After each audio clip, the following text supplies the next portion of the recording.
Hey, it's me, Destin. So to fly slow is one of the more difficult things to do because you don't have as much airflow over your control surfaces. To fly at 0 air velocity is the hardest thing to do of all. Over the past weekend, I've been making observations of hummingbird flight in my backyard. So let's look at my observations, then we'll come back and we'll look at the science of how hummingbirds fly. You're getting smarter every day.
So what does olive oil and lasers have in common?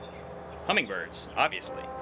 Dr. Doug Warwick at Oregon State University and Dr. Brett Tobalski at University of Montana have been studying hummingbirds by using a nozzle to spray olive oil in the air around a hummingbird. And then they'll take a laser and then they'll slice sections of the air where the olive oil is to measure the flow field. Basically, it's called digital particle image velocimetry.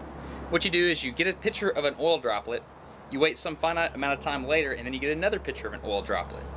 That gives you a two-dimensional visualization of the flow field around a hummingbird, which is awesome. So, what you can do is you can use this information to calculate exactly what the hummingbird is doing to stay aloft. In these pictures you can see here, you can see vortices underneath the wing. Using this technique, they discovered that about 70% of the hummingbird's lift comes from the forestroke and about 30% comes from the backstroke. It's not 50-50 like I used to think it was. Another thing I observed is when a hummingbird would come into the feeder, right before he'd get there, he would make this tail flick. I didn't know what that was, so I called Dr. Warwick and asked him.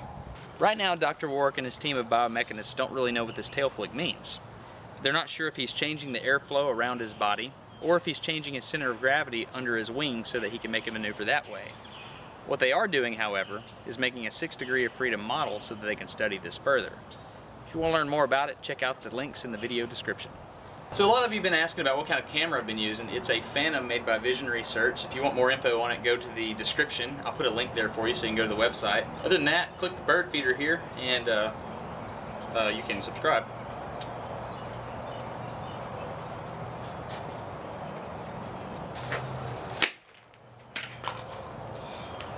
Just subscribe by clicking the link below, and I hope you're getting smarter every day. If you're not, that's some good stuff. Oh.